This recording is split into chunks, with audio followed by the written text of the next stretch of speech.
Дякую вам велике за вашу підтримку. Окремо хочу зауважити, що до війни наша громада мала значний економічний потенціал.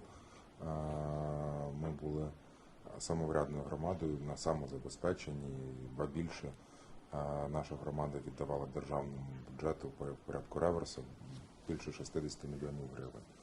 Сьогодні більшість платників наших податків фактично зруйновані. І тому, якщо ваша організація також зацікавлена в розвитку економічного потенціалу в Україні, ми також будемо раді співпрацювати з вами. Завдань було дуже багато, і всі вони були терміновими. І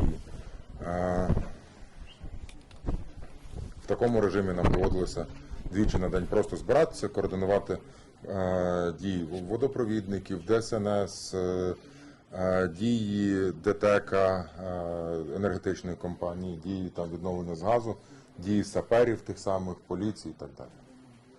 Зараз у нас вже більш спокійний режим, ми збираємося лише раз на тиждень для того, щоб скоординуватися. Задач залишилося не так багато, але всі вони зараз зведені в першу чергу до відновлення житла і до розміщення людей в зимній період. Повернулися за нашими оцінками зараз близько 70% мешканців. У нас люди жили переважно в приватних будинках, вони прив'язані до своєї землі. А з іншого боку, це ускладнюється ще й тим, що повертаються зазвичай люди, які не мають фінансової спроможності перебувати в інших місцях, аніж вдома.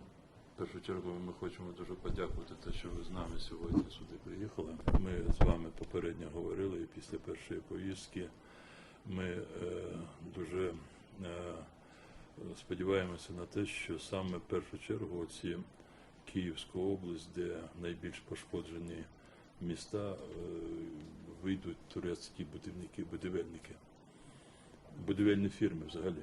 Ми хотіли б, щоб ви максимально встановили зв'язки і багато питань, які носять дуже специфічний чи технократичний характер, щоб ви вирішували самі, але сюди мають появитися турецькі фірми.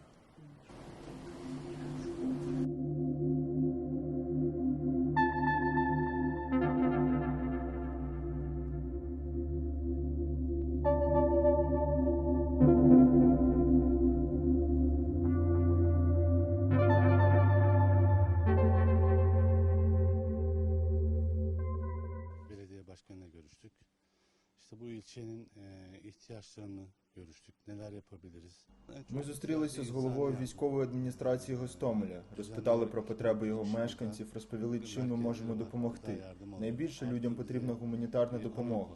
Як нам стало відомо, періодично 2200 осіб отримують тут продовольчу допомогу у різних центрах міста.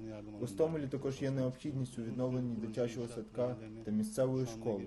Поки в наші плани не входили будівельні проекти, але ми маємо намір зв'язатися з нашим головним офісом в Анкарі для того, щоб зайнятися цим відновленням. Esas insani yardım ve eğitim alanında şu anda bir şeyler yapmak için çalışmalarımızı, altyapı çalışmalarını yapıyoruz şu anda.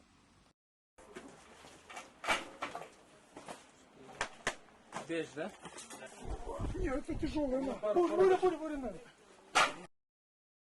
Ми привезли гуманітарну допомогу, харчовий набір, медичні засоби.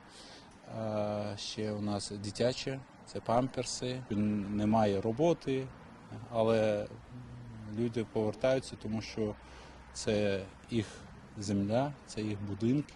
Люди кажуть, якщо можете, допоможіть. Ми зробили другу акцію і будемо продовжувати.